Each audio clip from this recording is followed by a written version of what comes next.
സുബ്ഹാനല്ലാഹ്. അത് മാത്രമല്ല, ഇബ്നുൽ ഖയ്യിം തങ്ങൾ പറയുന്ന വലിയൊരു അത്ഭുതം, എല്ലാ ജീവികൾക്കും അവരുടെ വായ മേൽഭാഗത്ത് അല്ലാഹു തആല കൊടുത്തത്. നമുക്കൊക്കെ മേൽഭാഗത്താണ് വായ.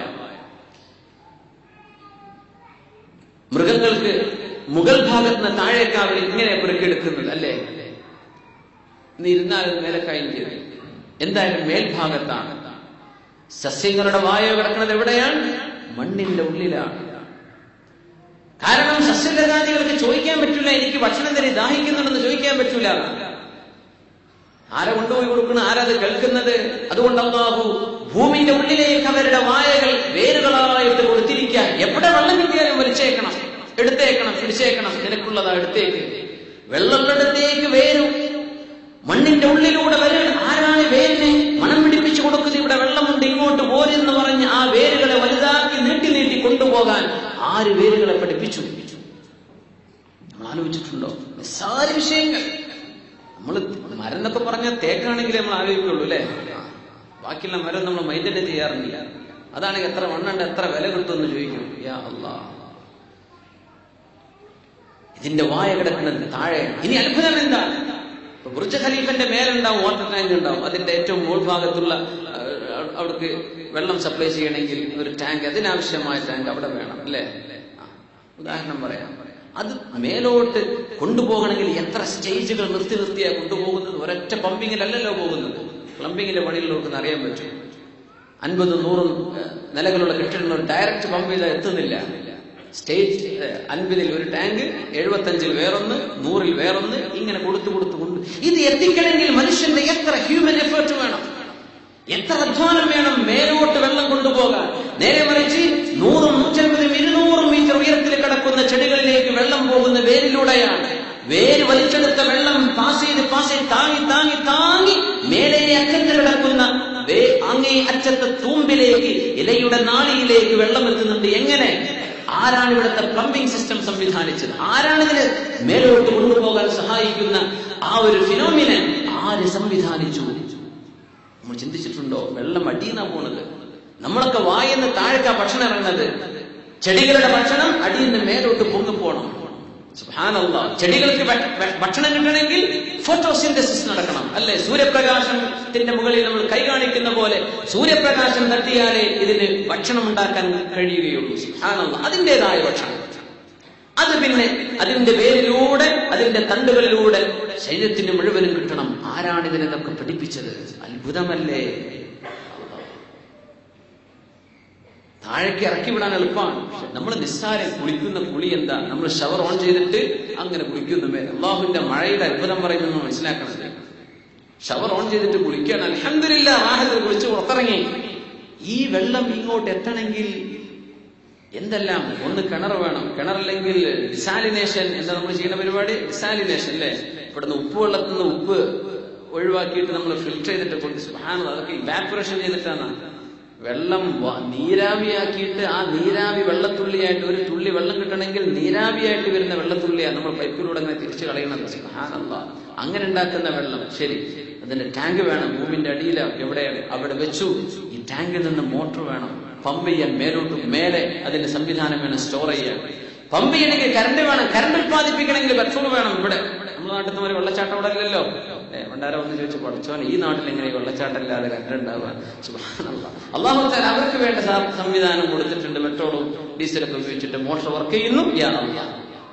നമ്മുടെ നാട്ടിൽ ഇങ്ങനെ ഓസിക്ക് കിട്ടിയിട്ട് നമുക്ക് കറണ്ടും ഇല്ല, കിട്ടാനുമില്ല. സുബ്ഹാനല്ലാഹ്. അത് ഇന്ന് നഷ്ടത്തിലുമാണ്. എന്താ ചെയ്യുക? ആട്ടെ, ഇങ്ങനെ ഇത് പമ്പ് ചെയ്യണമെങ്കിൽ കറണ്ട് വേണം. ഇങ്ങനെ പോയിട്ട് വേണം ടാങ്കിൽ നിന്ന് പൈപ്പിലൂടെ വരണം. ഇതൊക്കെ നമ്മൾക്ക് അറിയുന്ന നിസ്സാര വിഷയങ്ങൾ. നിങ്ങൾ വിചാരിക്കും ഇതൊക്കെ വളരെ സിമ്പിൾ അല്ലേ? ഇതൊക്കെ വലിയ കാര്യങ്ങളല്ലേ? എന്നിട്ട് വേണം പൈപ്പ് തുറന്നിട്ട് നമ്മുടെ തലയിലോട്ട് ഇങ്ങനെ ഷവറായിട്ട് മഴത്തുള്ളി വീഴുന്ന പോലെ വീഴുന്നു. ഇതിന് എത്രയെല്ലാം പണി നമ്മളിവിടെ ചെയ്തു. ഈ പണിയെല്ലാം അല്ലാഹു തആല ആകാശത്തെ മേഘപ്പടലങ്ങൾ കൊണ്ടുവന്ന് മേഘത്തിൽ നിന്ന് ഷവറായി മഴ പെയ്യുമ്പോൾ ആ മഴത്തുള്ളിക്ക് ഒരു കുടത്തിന്റെ കനമുണ്ടെങ്കിൽ നമുക്ക് മഴ കൊള്ളാൻ പറ്റുമോ? ഇല്ല. മഴത്തുള്ളി വളരെ ചെറുതാണ്. അത് മേഘത്തെ കൃത്യമായിട്ട് വീഴുന്നു, കൃത്യമായ അളവിൽ. ആരാണ് ഇതിനെ കൊണ്ടുപോയത് താഴെ നിന്ന് മേലോട്ട്? നമ്മൾ ആലോചിക്കുന്നുണ്ടോ? ഒരു നിസ്സാര ഷവർ നമുക്ക് വേണമെങ്കിൽ എന്തെല്ലാം നടക്കണം. എന്നാൽ അല്ലാഹുവിന്റെ ഷവറാണ് ഈ മഴ പെയ്യിപ്പിക്കുന്നത്. യാ അല്ലാഹ്, ഈ മഴ വേണം ചെടി വളരണമെങ്കിൽ. ചെടിക്ക് ഭൂമി വേണം, ഭൂമി പോലെ സൂര്യപ്രകാശം വേണം. സൂര്യപ്രകാശത്തിന്റെ സാന്നിധ്യത്തിലാണ് അതിന്റെ ഭക്ഷണം ഉണ്ടാക്കാൻ പറ്റുള്ളൂ. ഇതൊക്കെ സംവിധാനിച്ച അല്ലാഹു. വന്നജ്മു വശ്ശജറു യസ്ജുദാൻ. ഇതൊക്കെ റബ്ബിന്റെ അനുഗ്രഹങ്ങളല്ലയോ? ഇതൊക്കെ സംബന്ധിച്ച് മനുഷ്യൻ ചിന്തിക്കുന്നില്ലയോ? ഇതിനെ സംബന്ധിച്ച് ആലോചിക്കുന്നത് ഇബാദത്താണ്. മുഅ്മിനെ ഇങ്ങനെ ചിന്തിക്കുന്നത് ഇബാദത്താണ്. മഹാനായ ഇബ്നുൽ ഖയ്യിം തങ്ങൾ ഇതിനെ സംബന്ധിച്ച് പറയാണ്, ഫീ ഹിക്മതി ഫീ ഖൽഖിൽ വറഖ്. ഈ ഇലകൾ അല്ലാഹു തആല ഉണ്ടാക്കിയതിൽ അത്ഭുതം നോക്കുന്നില്ലേ? ഇലകൾ ഉണ്ടാക്കിയത്. മരുഭൂമിയിലെ ചെടികൾക്ക് പ്രത്യേകത ഉണ്ട്. ഈത്തപ്പനയുടെ ഇല നമ്മൾ നോക്കിയിട്ടുണ്ട്. അതിന്റെ ഓല ഭയങ്കര കട്ടിയുള്ളതല്ലേ? കണ്ണിലൊക്കെ കുത്തിയ യാ അല്ലാഹ്. നമ്മളെ നാട്ടിലെ തെങ്ങിന്റെ ഓല പോലെയാണോ? തെങ്ങിന്റെ ഓലൊക്കെ വളരെ സോഫ്റ്റാ. പക്ഷേ ഈത്തപ്പനയുടെ ഓല വളരെ സ്ട്രോങ് ആണ് അല്ലേ? നല്ല സോളിഡായിട്ട് നിൽക്കുന്ന പോലെ. സുബ്ഹാനല്ലാഹ്. വളരെ കട്ടിയുള്ള ഒരു വടി പോലെ നിൽക്കുന്നതാണ് ഈത്തപ്പനയുടെ ഓല. എന്തേ? ഇത് മരുഭൂമിയിൽ വളരേണ്ട ഇലയാണ്. അത് തെങ്ങിനെ പോലെ കുഴച്ചു കൊടുത്താൽ സൂര്യപ്രകാശം തട്ടുമ്പോഴേക്കും അതിന്റെ ഉള്ളിലെ വെള്ളം നീരാവിയായി പോയി ഉണങ്ങിപ്പോയേനെ. സുബ്ഹാനല്ലാഹ്. അതിന് അല്ലാഹു തആല ചുരുക്കി കൊടുത്തിരിക്കുകയാണ്. വളരെ ബോൾഡാക്കി അല്ലാഹു ഇതിന് കവറിങ് കൊടുത്തിരിക്കുകയാണ്. മരുഭൂമിയിൽ ഉണ്ടാകുന്ന ചെടികളെ പറ്റി നോക്കിക്കോളൂ. നല്ല കട്ടി ഉണ്ടാകും, വീതി ഉണ്ടാവില്ല.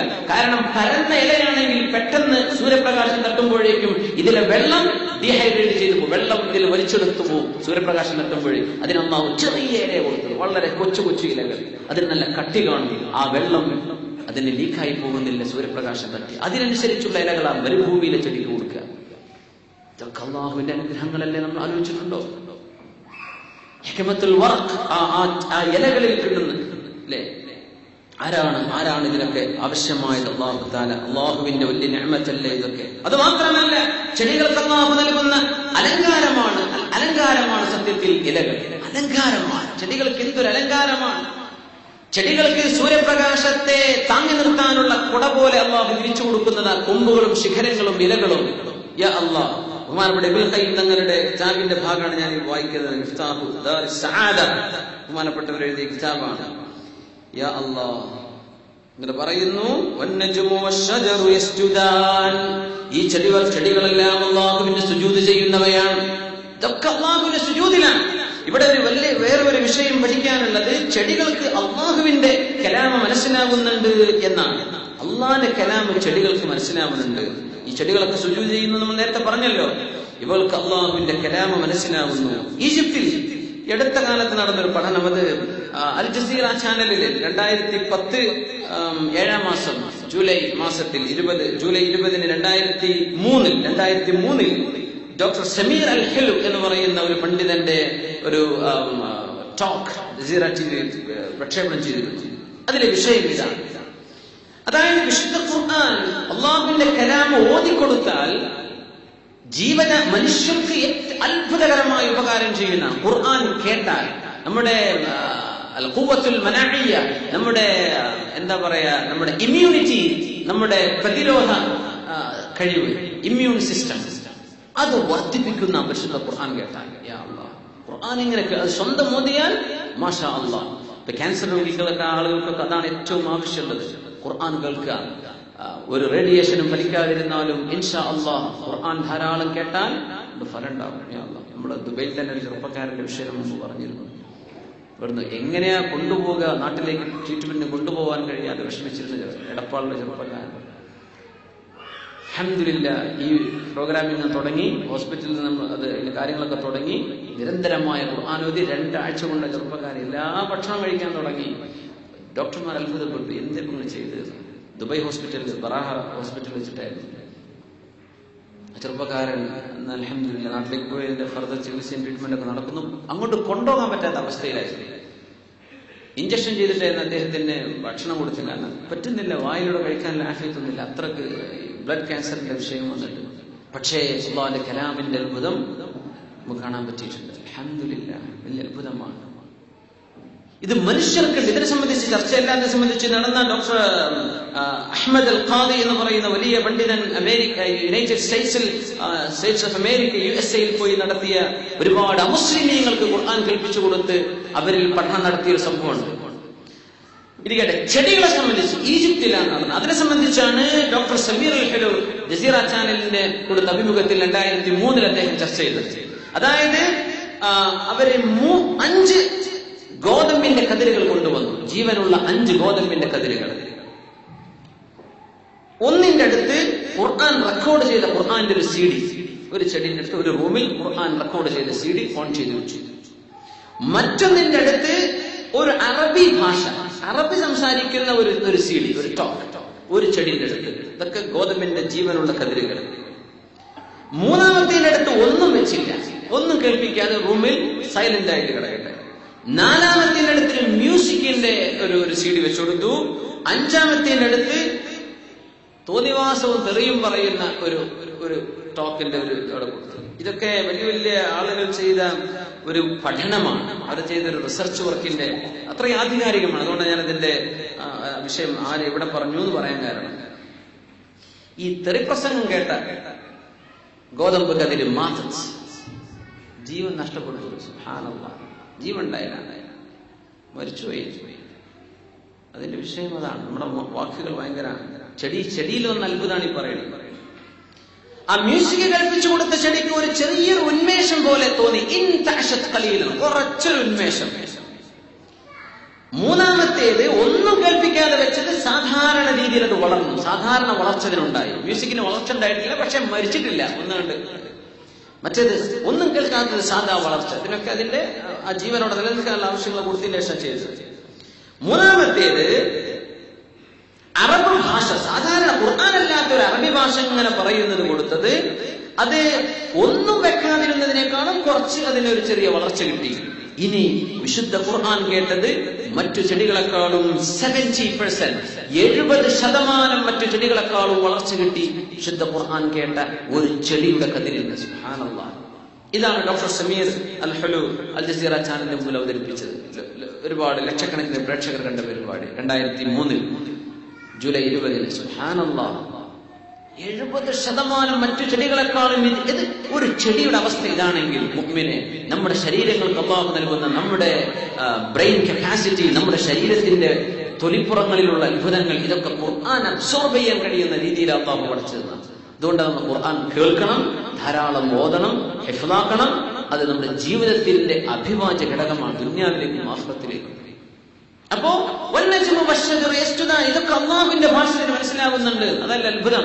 ചെടികൾ അള്ളാഹുവിനെ സുജൂദ് ചെയ്യുന്നുണ്ടെന്ന് പറഞ്ഞപ്പോഴേക്കും ചെടികൾക്ക് അള്ളാഹുവിനെ സംബന്ധിച്ചറിയാം. ഇവർ അള്ളാഹുവിന്റെ കലാമിനെ തിരിച്ചറിയുന്നുണ്ട് എന്നറിയിക്കുന്ന രീതിയാണ്, എന്നറിയിക്കുന്ന വിഷയമാണ് അൽഹംദുലില്ലാഹ് നമ്മൾ ഇവിടെ കാണുന്നത്. അല്ലാഹു സുബ്ഹാനഹു വ തആല നമുക്കെല്ലാം വിശുദ്ധ ഖുർആൻ കൊണ്ട് തദാവി, ചികിത്സ നടത്താനുള്ള തൗഫീഖ് അല്ലാഹു നമുക്ക് നൽകുമാറാകട്ടെ. യാ അല്ലാഹ്. അല്ലാഹു ഇബ്നുൽ ഖയ്യിം തങ്ങൾ പറയാണ്, ഈ ചെടികൾക്ക് അല്ലാഹു സുബ്ഹാനഹു വ തആല നൽകിയ പ്രത്യേകമായ സൗന്ദര്യം, ചമൽക്കാരം, അതിന്റെ ഉള്ളിൽ കിടക്കുന്ന ധാന്യം, അൽ അജ്മു വൻ നവ. ചെടികൾ ചിലതിന് വിത്തുണ്ടതിന്റെ ഉള്ളിൽ. എന്തിനാണ് ഈ വിത്ത് അല്ലാഹു വെച്ചത്? ഒരു ചെടി അങ്ങ് നശിച്ചു പോയി എന്ന് വിചാരിക്കുക, അടുത്ത അതിന്റെ ഒരു കുഞ്ഞ് അല്ലെങ്കിൽ അതിന്റെ ബാക്കി അതിന് തുടരണം എങ്കിൽ ആ ഒരു ചെടിയുടെ തുടർച്ച നടക്കുന്നത് ആ വിത്തിൽ നിന്ന് മുളക്കുമ്പോഴാണ്. മനുഷ്യന്റെ സൃഷ്ടി ഭയങ്കര. ഇനി അടുത്ത് പറയുന്ന വിഷയം അതാ. അല്ലാഹു സുബ്ഹാനഹു വ തആല സൂറത്തുർ റഹ്മാന്റെ അടുത്ത വിഷയം ഖലഖൽ ഇൻസാന മിൻ സൽസാലിൻ കൽ ഫഖാർ. മനുഷ്യന്റെ ജന്മത്തെ സംബന്ധിച്ചാണ്. ഏതൊരു വിത്തും ഒരു ചെറിയ വിത്തിൽ നിന്ന്, ഒരു ചെറിയ നവ, ഈത്തപ്പഴത്തിന്റെ കുരു നമ്മൾ ആലോചിച്ച് നോക്കി. അതിൽ നിന്നല്ലേ ഈ വലിയ ഈത്തപ്പന ഉണ്ടാകുന്നത്? ഈത്തപ്പന ഉണ്ടാകുന്ന അതിൽ നിന്നല്ലേ? അതിന്റെ എല്ലാ മുഖവ്വിമാത്തുൽ ഐഷ്, അതിന്റെ ജീവൻ നിലനിർത്താൻ ആവശ്യമായ മുഴുവൻ ഘടകങ്ങളും ആ വിത്തിന്റെ ഉള്ളിൽ അല്ലാഹു വെക്കണില്ലേ? അതിന് എന്ത് രുചി വേണം, ഏത് നിറം വേണം, എത്ര വലുപ്പം വേണം എന്ന് പോലും ഈത്തപ്പന കുരുവിന്റെ ഉള്ളിലുള്ള പ്രോഗ്രാമിൽ അല്ലാഹു തആല വെച്ചിരിക്കാൻ. മനുഷ്യൻ ചെയ്യുന്ന സോഫ്റ്റ്വെയർ എഞ്ചിനീയറിംഗ് ഒക്കെ നിൽക്കട്ടെ, അല്ലാഹുവിന്റെ പ്രോഗ്രാമിംഗ് നോക്കും. ഓരോ സാധനവും എത്ര വലിയ ചെടിയായിട്ട് ഇത് വരും, നമുക്കതിനെ ആന്റിസിപ്പേറ്റ് കണക്ക് കിട്ടുമല്ലോ. ഇതിൽ ഏത് നിറം, അജുവയാണോ അതല്ല മറ്റെന്തെങ്കിലും രീതിയിലുള്ള ഈത്തപ്പഴമാണോ ഇതിനുണ്ടാവുക, എല്ലാം അല്ലാഹുവിന്റെ സംവിധാനമല്ലേ. ആ രീതിയിൽ അല്ലാഹു തആലയുടെ ഉള്ളിൽ വിത്ത് വെച്ച് അതിന്റെ മുകളിൽ അതിന് തിന്നാനുള്ള, നമുക്ക് കഴിക്കാനുള്ളതിന്റെ മുകളിൽ വെച്ചിട്ടുണ്ട്. അതിന്റെ കുരു സുബ്ഹാനല്ലാഹ്, അത് മറ്റൊരു ചെടിയായി വളരാൻ പോകുന്ന അതിന്റെ വിത്താണ്. ഇങ്ങനെ അല്ലാഹുവിന്റെ അത്ഭുതം കാണുന്നില്ലയോ? റുമാൻ പഴത്തെ കുറിച്ചാണ് വലിയ അത്ഭുതം പറഞ്ഞത്. സുബ്ഹാനല്ലാഹ്, സ്വർഗത്തിന്റെ പഴമാണെന്നാണ് വിശുദ്ധ ഖുർആൻ പറഞ്ഞത്. യാ അല്ലാഹ്, റുമാൻ പഴം, പോമഗ്രാനേറ്റ്സ്, നമ്മൾ അനാർ എന്ന് പറയുന്ന ഉറുദുവിലൊക്കെ പറയുന്ന റുമാൻ പഴം നമ്മുടെ നാട്ടിലൊന്നും വല്ലാതെ കാണുന്നില്ല അല്ലേ? ഉറുമാൻ പഴം, യാ അല്ലാഹ്, ഭയങ്കര അത്ഭുതമാണ്. അതിന്റെ ഉള്ളിൽ ചെറിയ ചെറിയ കൊച്ചു കൊച്ചു കുന്നുകളായിട്ടാണ് ഒരു ബഞ്ച് അതിന്റെ ഇടയിൽ അതിനെ വേർതിരിക്കുന്ന ചില പാളികളുണ്ട്. എല്ലാ കുരും ഒന്നും മറ്റൊന്നിലേക്ക് മിക്സ് ആവുന്നില്ല, എന്നാൽ വേറിട്ട് നിൽക്കുന്നുണ്ട്. ഈ ഓരോന്നും അതിന്റെ തൊലിപ്പുറത്തേക്ക് ചെറിയ വേരുമായി കണക്ട് ചെയ്തിരിക്കുകയാണ്. ആ വേരിലൂടെയാണ് ഈ ഒരു കൊലക്ക് ഒന്നിച്ചു കിട്ടുന്നത്. ഇതിനിപ്പുറത്ത് വേറെ ഓരോന്നിനും കൃത്യമായ അളവിൽ അടുക്കടുക്കി വെച്ചിരിക്കുകയാണ്. ഒരു ഗ്യാപ്പില്ലാതെ ഇതിനെ റാപ്പ് ചെയ്തിരിക്കുകയാണ് അതിന്റെ തൊലി കൊണ്ട്. ഉറുമാമ്പഴം നെക്കി വെക്കേണ്ട ആവശ്യമില്ല, നിന്നില്ലല്ലോ. അതിന് അത്രയും ടൈറ്റ് റാപ്പിംഗ്, അതിന് ശരിക്കും പൊതിഞ്ഞിരിക്കുകയാണ്. അതിന്റെ തൊലിയിൽ വരുന്നുണ്ട്. അതിന്റെ ഇടയിൽ കിടക്കുന്ന ഈ ചെറിയ പാളി ഉണക്കി പൊടിച്ചെടുത്തതിൽ മനുഷ്യർക്ക് ഔഷധമുണ്ട്. ഈ ഉറുമാമ്പഴത്തിന്റെ ആ ഒരു സൃഷ്ടിപ്പ് തന്നെ അത്ഭുതമല്ലേ? അതിന്റെ നിറം, അതിന്റെ അടുക്കടുക്കുകളായി അള്ളാഹുവിനെ താങ്ങി നിർത്തുന്നത്, അതിന്റെ ഉള്ളിൽ ഒരു കുഴപ്പമില്ല, എന്തൊരു യൂണിഫോമിറ്റി, വളരെ മനോഹരമല്ലേ? അള്ളാഹുവിന്റെ ഈ ഒരു അത്ഭുതം എല്ലാ പഴങ്ങളിലും നോക്കി. നിങ്ങൾക്ക് അല്ലാഹു ഭൂമിയെ തന്നു, അതിൽ പഴവർഗ്ഗങ്ങളില്ലേ, ആലോചിക്കണില്ലേ എന്ന് അല്ലാഹു തആല ചോദിക്കുകയാണ്.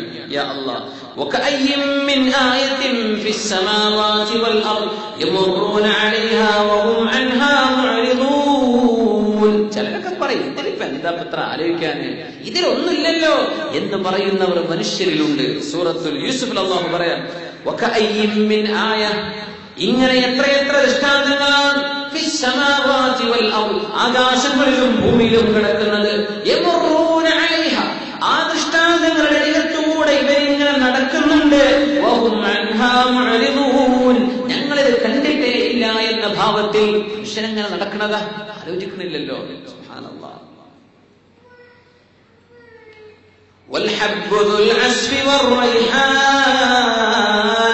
അല്ലാഹു തആല ധാന്യങ്ങളെ പടച്ചു. ധാന്യങ്ങളെ പൊതിഞ്ഞു വെച്ചിരിക്കുകയാണ്. ധാന്യത്തിന്റെ അവസ്ഥ എന്താ? ഒരു ധാന്യം, ഒരു നെല്ലിന്റെ ഒരു വിത്ത് വിതച്ചാൽ അതിൽ നിന്നുണ്ടാകുന്ന കതിരുകളിൽ 100ഉം 200ഉം കാണും.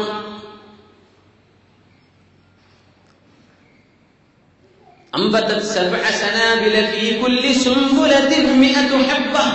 700 കതിരുകൾ, 700 വിത്തുകളുള്ള കതിരുകൾ അല്ലാഹു തആലക്ക് ഉണ്ടാക്കാൻ കഴിയില്ലേ എന്ന് ചോദിച്ച പോലെ ഒന്നിൽ നിന്ന് ഒരുപാടാണ്. നമ്മൾ ആലോചിച്ച് നോക്കി, നെല്ല്, ഈ ഹബ്ബിന്റെ പ്രത്യേകത അതാണ്. ഹബ്ബ് അത് ഗോതമ്പത്തിനും അരിയിനും, അതുപോലെ തന്നെ ചോളം, നമ്മുടെ കോൺ, ഇതിനൊക്കെ വലിയ അത്ഭുതം അതാണ്. ഒന്ന് വിതച്ചാൽ ഒരുപാടാണ് ഉണ്ടാവുക.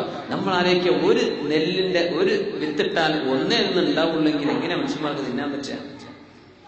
ഒന്നിട്ടിട്ട് നമ്മളൊരു പാടത്ത് നമ്മളത് കൃഷി ചെയ്ത് ആവശ്യമായത് ഭക്ഷിച്ചു, ഇനി അടുത്ത കൊല്ലത്തേക്ക് കൃഷി ചെയ്യാൻ ബാക്കി വെച്ചു, ആവശ്യമായി തിന്നാനും കിട്ടി, ബാക്കിയും കിട്ടി. സുബ്ഹാനല്ലാഹ്. ഇത് വിത്തുകളുടെ പ്രത്യേകതയാണ്. ഹബ്ബ്, ഗോതമ്പ്, അരിയുടെ പ്രത്യേകിച്ചും അതിനെ സംബന്ധിച്ചുള്ള ഒരു വലിയ അത്ഭുതമാണ്. കാരണം സ്റ്റോക്ക് ചെയ്യാനും പറ്റും, തിന്ന് കുറച്ചെടുത്താൽ മതി, അടുത്ത വർഷത്തേക്ക് ഒരുപാടായിട്ട് അത് കിട്ടും. ഇതൊക്കെ അല്ലാഹു ചെയ്യുന്ന അത്ഭുതമല്ലേ? അതിനല്ലാഹു ഒരു കവറിങ് കൊടുത്ത്. എന്തിന്? ഇത് സൂക്ഷിക്കപ്പെടേണ്ട ധാന്യമാണ്. ഗോതമ്പും അരിയും കാലങ്ങളോളം സൂക്ഷിക്കേണ്ടി വരും. കാരണം അത് കൃഷി നടന്നു കഴിഞ്ഞാൽ പിന്നെ ത്രൂ ഔട്ട് ദി ഇയർ, അടുത്ത ഒരു സീസൺ വരുന്നവരെ ജനങ്ങൾക്ക് ഭക്ഷിക്കണം. അത് സ്റ്റോക്ക് ചെയ്ത് വെക്കണം. ഈ സ്റ്റോക്ക് ചെയ്യണമെങ്കിൽ അതിന്റെ ധാന്യം യൂസുഫ് നബി അലൈഹി സ്വലാം പറഞ്ഞില്ലേ, 7 കൊല്ലം കഴിഞ്ഞാൽ ഇനി ഒരു വലിയ ഡ്രോട്ട് വരും, അവിടെ ഒരു ഫെമൈൻ, അവിടെ ഒരു വരൾച്ച വരും. ആ വരൾച്ചക്കാലത്തേക്ക് നമ്മൾ ധാന്യത്തെ സൂക്ഷിക്കണം. എങ്ങനെ? ആ ധാന്യത്തിന്റെ അതിന്റെ സ്പൈക്കിൽ, അതിന്റെ കതിരുകളിൽ തന്നെ ഉണങ്ങി കിടന്നോട്ടെ. ഏറ്റവും ബെസ്റ്റ് അതിന്റെ സ്റ്റോറേജ് ഇങ്ങനെയാണെന്നാണ് ധാന്യങ്ങൾ. പക്ഷെ നമുക്കതിന് സൗകര്യമല്ല. നമ്മളതിന്റെ അരികളായിട്ട് എടുത്തിട്ട് ചാക്കുകളായിട്ട് ഗോഡൌണുകൾ വെക്കുക. നശിച്ചു പോകുന്നുണ്ട് എന്നിട്ടും. പക്ഷേ ഇതിന്റെ തൊലിയിൽ നിന്ന് എടുക്കാതെ അങ്ങനെ തന്നെ അരികൾ സൂക്ഷിച്ചു വെച്ചിരുന്നെങ്കിൽ ഒരുപാട് കാലം അത് കേടുവരാതെ കിടക്കുന്ന. മറ്റൊരു ഹിക്മത്ത് എന്താ? പക്ഷികൾ മുഴുവൻ തിന്നു പോവില്ല. ഇത് മനുഷ്യന്മാർക്ക് തിന്നാനുള്ളതാ. അതുകൊണ്ട് പക്ഷികൾ കൂട്ടം കൂട്ടമായി വന്ന് നെൽക്കതിരുകളും ഗോതമ്പുകളൊക്കെ തിന്നുപോയാൽ മനുഷ്യന്മാർക്ക് ഭക്ഷിക്കാൻ കിട്ടില്ലല്ലോ. അതുകൊണ്ട് പക്ഷികൾക്ക് ആവശ്യമായത് അവർ തിന്നോളൂ, നശിപ്പിക്കൂല. ബാക്കി മനുഷ്യന് ബാക്കി വെക്കാൻ വേണ്ടിയാണ് അല്ലാഹു തആല ഈ സാധനങ്ങളുടെ പുറത്ത് തൊലി വെച്ചു കൊടുത്തത്. യാ അല്ലാഹ്. അതുമാത്രമല്ല, ഇത് വലുതായി വരുന്ന സമയം പൂർത്തിയായി അത് ധാന്യമായി പൂർണ്ണ വളർച്ചെത്തുന്നത് വരെ ഒരു കുഴപ്പവും സംഭവിക്കരുത്. അതിനെ പ്രൊട്ടക്ട് ചെയ്യാണ് അല്ലാഹു തആല. മറ്റു കീടനാശിനികളിൽ എല്ലാം പ്രൊട്ടക്ട് ചെയ്തിട്ട് അത് നെല്ലായി ഗോതമ്പായി വളർന്നു വരികയാണ്. ഇതിനല്ലാഹു ഒരു കവറിങ് കൊടുത്തിരിക്കുക. ആ കവറിങ് എടുത്തു മാറ്റിയാൽ കന്നുകാലികൾക്ക് ഭക്ഷിക്കാൻ അത് വേണം, അല്ലെ? മാംസം കിട്ടണമെങ്കിൽ കന്നുകാലികൾ വേണം. ആടുകളും കന്നുകാലികളും ഉണ്ടെങ്കിലേ മാംസഭക്ഷണം ഉണ്ടാവുകയും അള്ളാഹു ഹലാലാക്കി തന്നതാണ് അല്ലെ. അഷ്റഫു തആം എന്ന് റസൂലുള്ളാഹി സ്വല്ലല്ലാഹു അലൈഹി വസല്ലം. മാംസം അങ്ങനെയാ. പക്ഷേ മാംസത്തിന് ഇന്ന ലഹാ ലഗറാബതൻ കഗറാബത്തിൽ ഖംർ, മഹാനായ ഉമർ ഫാറൂഖ് റളിയല്ലാഹു അൻഹു പറഞ്ഞിട്ടുണ്ടെന്ന. ഇപ്പൊ മാംസഭക്ഷണം കിട്ടണമെങ്കിലും ഇത് വേണം അല്ലെ. മാംസഭക്ഷണം കന്നുകാലികൾ തിന്നുന്നത് എന്താ? പച്ചയിലകളാണ് അല്ലെ, അല്ലെങ്കിൽ ഗോതമ്പ് വൈക്കോലുകളാണ്. ഇത് സസ്യമാണ് അവർ തിന്നുന്നത്. പക്ഷേ മാംസഭക്ഷണം വേണമെങ്കിൽ ഇവർക്ക് തിന്നാനുള്ള ധാന്യങ്ങൾ വേണം, ഇവർക്ക് തിന്നാനുള്ള അസ്ഫ് വേണം. അത് മൃഗങ്ങൾക്കുള്ള ധാന്യമാണ്, മൃഗങ്ങൾക്കുള്ള ഭക്ഷണമാണ്. ഉമർ റളിയല്ലാഹു തന്നെ പറഞ്ഞ വിഷയം മാംസത്തിന് അഡിക്ഷൻ വരരുത്. കാരണം കള്ളിന്റേതുപോലത്തെ ഒരു തരം മത്ത് മാംസത്തിനുണ്ടെന്ന് മഹാനായ ഉമർ ഫാറൂഖ് റളിയല്ലാഹു തആല. ഇറച്ചിങ്ങ് തിന്നാൽ ഇറച്ചില്ലാതെ ഉറക്കം വരാത്ത അവസ്ഥ വരുന്നത്. ഇറച്ചി തിന്നാതെ ഒരു ചോറ് ഇറങ്ങൂല. അങ്ങനെ അഡിക്ഷൻ വരരുത്, അങ്ങനെ ചെയ്യരുത് എന്നാണ്. കഴിക്കുക, എപ്പോഴെങ്കിലൊക്കെ കഴിക്കുക, അത് ഇറച്ചില്ലാതെ എനിക്ക് ചോറ് ഇറങ്ങൂല എന്ന് പറഞ്ഞാൽ അങ്ങനത്തെ ഒരു അവസ്ഥ വരരുത് എന്നാണ്. സുബ്ഹാനല്ലാഹ്. നമ്മുടെ മലബാറുകാരൊക്കെ ശരിക്കും മനസ്സിലാക്കണം. മലപ്പുറത്തൊക്കെ തുടങ്ങുന്നുണ്ട് അത്. കോഴിക്കോട് നിന്ന് വിട്ട് തലശ്ശേരി കണ്ണൂർ കൂടെ അങ്ങോട്ട് പോയാൽ പിന്നെ അങ്ങോട്ട് വേലോട്ട് മംഗലാപുരത്തൊന്നും അങ്ങനെ എത്തിയിട്ടില്ല. അതിൽ കുറെ പച്ചക്കറികളൊക്കെ പോയി പോകും. അതിന്റെ ഇടയ്ക്ക് നമുക്ക് എന്ത് ചെയ്യണം? പച്ചക്കറി കൂട്ടാനാണെങ്കിലും ഒന്ന് കടിച്ചു പറിക്കാനില്ല, നമ്മളെ കൊണ്ട് പറ്റുന്നില്ല. ഈ ഏർപ്പാട് നടത്തണം. അതിലൊരു തരം ഒരു അഡിക്ഷൻ വരുന്നതാണ്. മാംസം ഇങ്ങനെ വല്ലാണ്ട് തിന്നരുതെന്നാണ്. അഷ്റഫു തആമാണ്. വളരെ ആവശ്യമായ, നമുക്ക് ആവശ്യമായ കാര്യങ്ങളൊക്കെയാണ് അതിൽ നിന്ന് കിട്ടുന്നത്. പ്രോട്ടീനുകളും മറ്റു വിഷയങ്ങളൊക്കെ നിന്ന് കിട്ടുന്നുണ്ട്.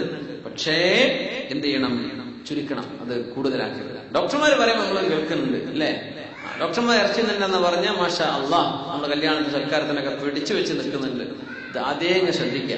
സ്വല്ലു അലൻ നബി മുഹമ്മദിൻ വആലിഹി അല്ലാഹുമ്മ സ്വല്ലി അലാ സയ്യിദിനാ മുഹമ്മദിൻ വഅലാ ആലി സയ്യിദിനാ മുഹമ്മദിൻ വബാരിക് വസല്ലിം അലൈഹി. അവസാനിപ്പിക്കുകയാണ്. വൽഹബ്ബുൽ അസ്ഫി വറൈഹാൻ, വൽഹബ്ബുൽ അസ്ഫി വറൈഹാൻ. യാ അല്ലാഹ്. വൽഹബ്ബ്, സസ്യങ്ങൾക്ക് ധാന്യങ്ങളുണ്ട്, വിത്തുകളുണ്ട്.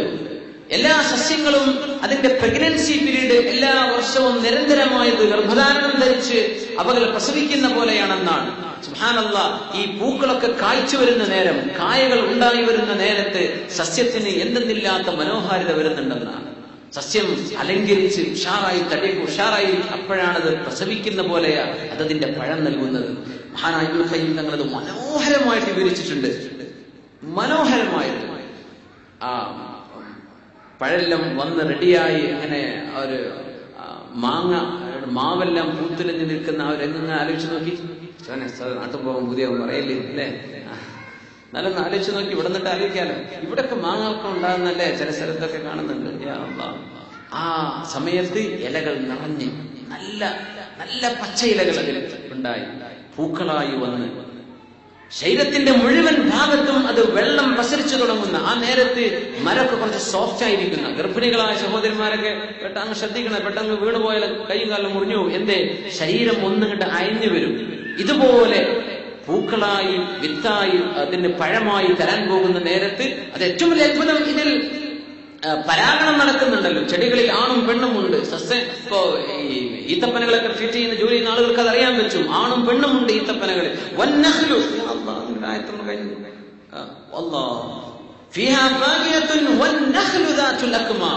ഈത്തപ്പനെ സംബന്ധിച്ച് പറയാനുണ്ട്. അള്ളാഹു തന്നെ എടുത്തു പറഞ്ഞതാണ്. അതിലേക്ക് തിരിച്ചു വരാം. അപ്പോ എല്ലാ വൃക്ഷങ്ങൾക്കും ഇതുണ്ട്. ആ വൃക്ഷങ്ങൾ അതിന്റെ പരാഗണം സ്വീകരിക്കുന്ന നേരം അത് ഗർഭധാരണം ധരിക്കുന്ന പോലെയാണ്. കാറ്റുകളിലൂടെയാണ് അല്ലെ? പൂമ്പൊടികൾ കാറ്റിലൂടെയാണ് പാറി വരുന്നത്. എങ്ങനെയാണ് ഈ പൂമ്പൊടികൾ? എങ്ങനെയല്ലോ പറക്കുന്ന കാറ്റല്ലേ നമുക്ക് തോന്നിപ്പോകും. അല്ല,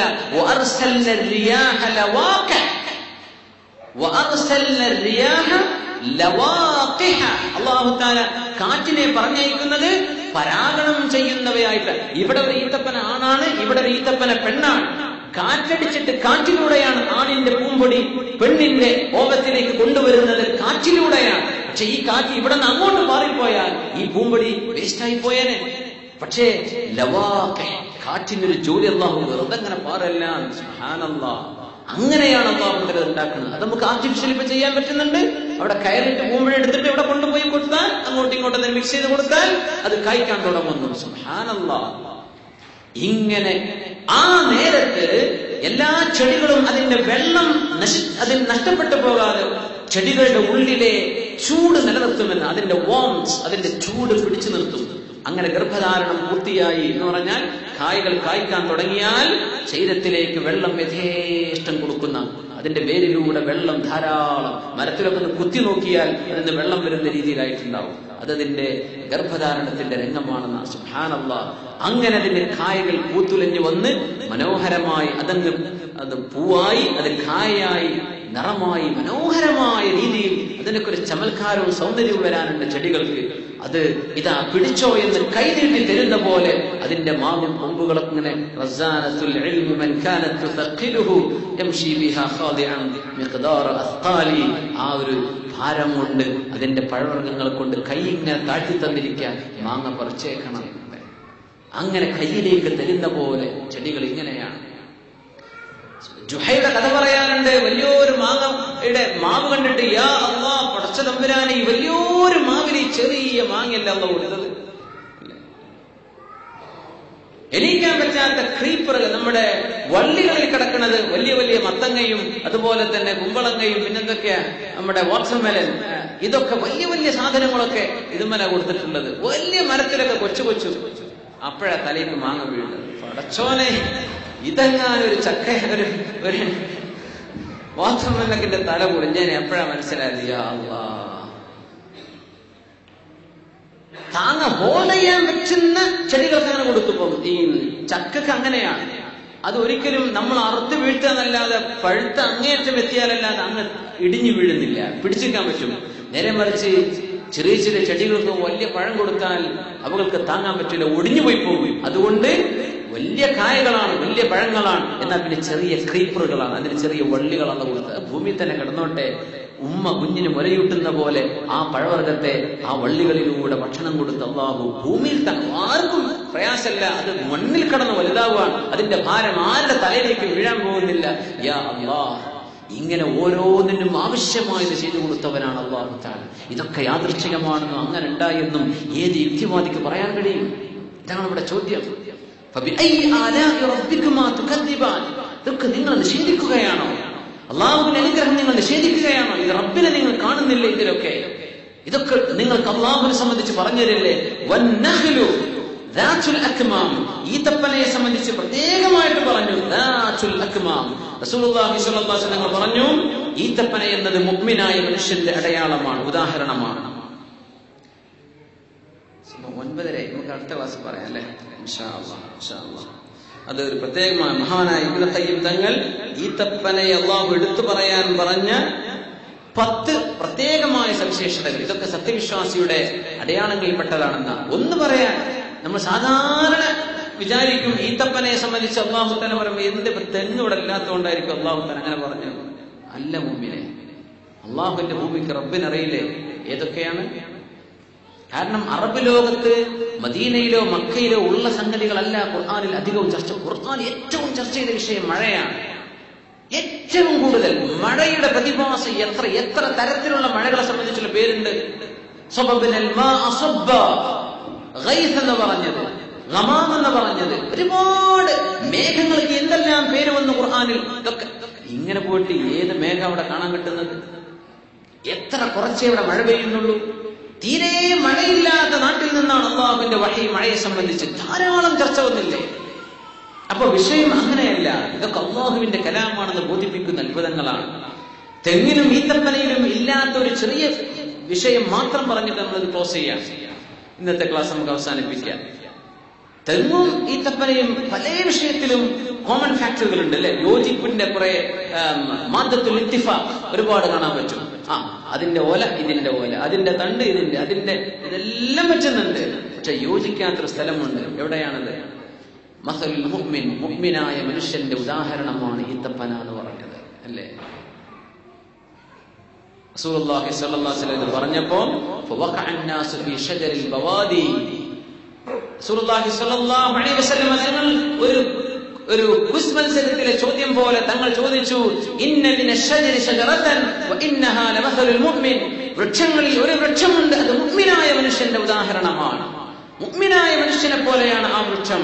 ഇത് പറഞ്ഞിരുന്ന് ചോദിച്ചു. എല്ലാവരും പടച്ചവനെ ഏതായിരുന്നു ആ ഒരു മരം, അവിടെ ഉണ്ടല്ലോ ഒരു മരം, അതാണോ ഇതാണോ, ഇങ്ങനെയൊക്കെ ആലോചിച്ച് ഈത്തപ്പൻ ആർക്കും വരുന്നില്ല. മഹാനായ അബ്ദുല്ലാഹ് ഇബ്നു ഉമർ റളിയല്ലാഹു തആല അൻഹു അവിടെ ഇരിക്കുന്നുണ്ട്. അത് കുട്ടിയാണ്, ഉമർ റളിയല്ലാഹു അൻഹുവിന്റെ മകൻ, ബഹുമാനപ്പെട്ട ഉമർ തങ്ങളുടെ മകൻ അവിടെ ഇരിക്കുന്നുണ്ട്. പക്ഷേ വലിയ വലിയ ആൾക്കാരുണ്ടാകുമ്പോൾ ഞാൻ എങ്ങനെയാ മറുപടി പറയാന്ന് വിചാരിച്ച് അദബ് പാലിച്ചിട്ട് മറുപടി പറഞ്ഞില്ല. ഉത്തരം അറിയുന്നുണ്ട്, പക്ഷെ വലിയ വലിയ സ്വഹാബികളൊക്കെ അല്ലേ, ഒരൊക്കെ ഞാൻ തോൽപ്പിച്ചു എന്ന് വരൂല, അത് ചെയ്യാൻ പാടില്ലല്ലോ. അങ്ങനെ റസൂലുള്ളാഹി സ്വല്ലല്ലാഹു അലൈഹി വസല്ലം പറഞ്ഞു, അത് ഈത്തപ്പനയാണ്.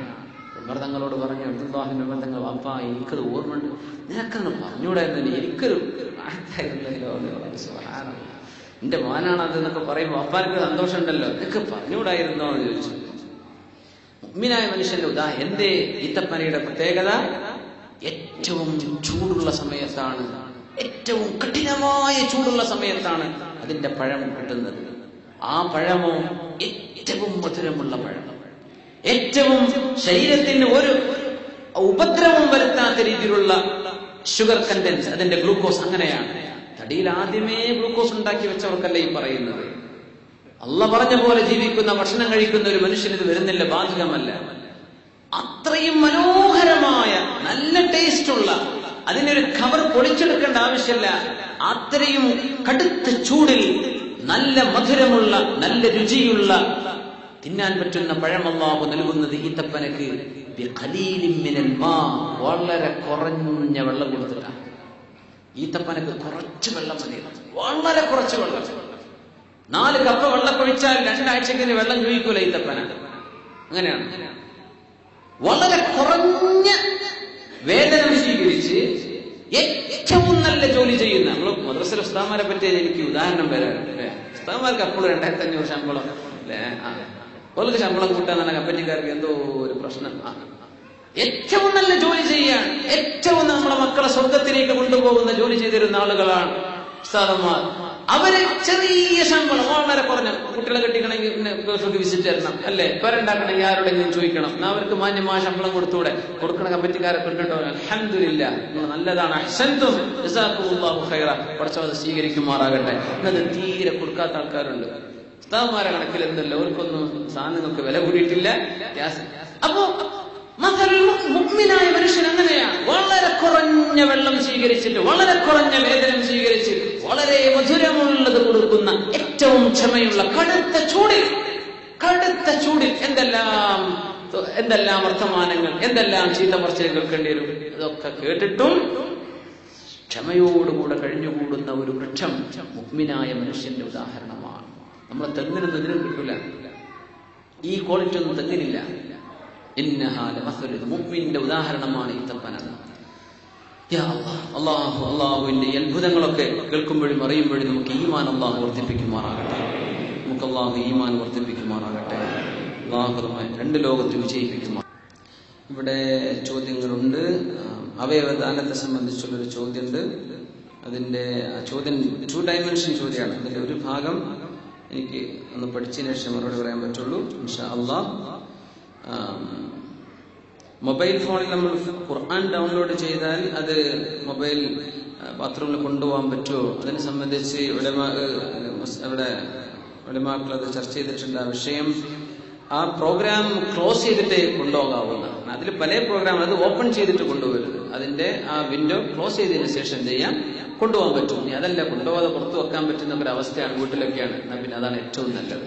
അതല്ല, പുറത്ത് വെച്ചാൽ പിന്നെ മൊബൈലും തിരഞ്ഞെടുക്കേണ്ടി വരും. അങ്ങനെയാണെങ്കിൽ അങ്ങനെ എന്തില്ല, അത് ഖുർആൻ ഓപ്പൺ ചെയ്യരുത്. ഖുർആൻ ക്ലോസ് ചെയ്തിട്ട്, പ്രോഗ്രാം എല്ലാം ക്ലോസ് ചെയ്തിട്ട് എന്ത് ചെയ്യാം, കൊണ്ടുപോകാം.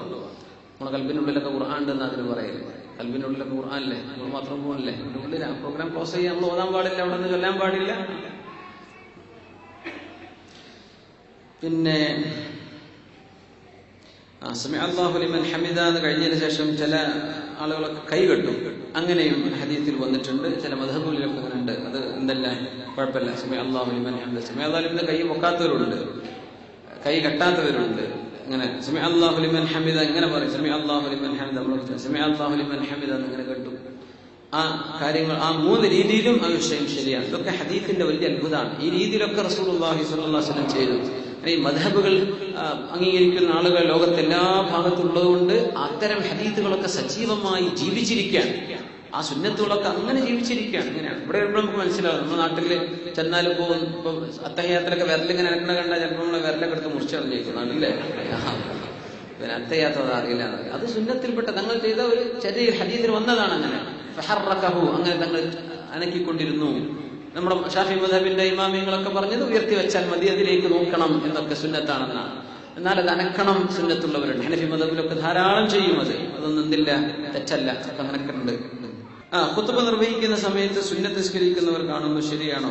ഖുതുബ നിർവഹിക്കുന്ന സമയത്ത് മുത്ലഖ് സുന്നത്തുകൾ നിസ്കരിക്കാൻ പാടില്ലെന്നാണ്. നേരെ മറിച്ച് ഈ ഖുതുബ നിർവഹിച്ചുകൊണ്ടിരിക്കുന്ന ഇമാം മെമ്പറിലാണ് നമ്മൾ കയറി ചെന്നപ്പോ നമ്മൾ തഹിയ്യത്തുൽ മസ്ജിദ് നിസ്കരിച്ചിട്ടില്ല, പള്ളി കയറുമ്പോ സുന്നത്ത്. അല്ലെങ്കിൽ ളുഹറിന്റെ 2 റക്അത്ത്, അതിന് മുമ്പുള്ള 2 റക്അത്ത് സുന്നത്ത് നിസ്കരിച്ചിട്ടില്ല.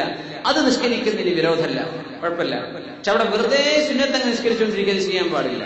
ഒരാൾ പള്ളിയിൽ ഇരിക്കുകയാണ്, ഖുതുബ നിർവഹിക്കാതെ 2 റക്അത്ത് നിസ്കരിച്ചാലോ അത് ചെയ്യാൻ പാടില്ല. മുത്ലഖ് സുന്നത്ത് പാടില്ല എന്ന് പറഞ്ഞു. പള്ളിയിലേക്ക് കടന്നു വരുന്ന ഒരാൾക്ക് തഹിയ്യത്ത് നിസ്കരിക്കാൻ വിരോധമില്ല.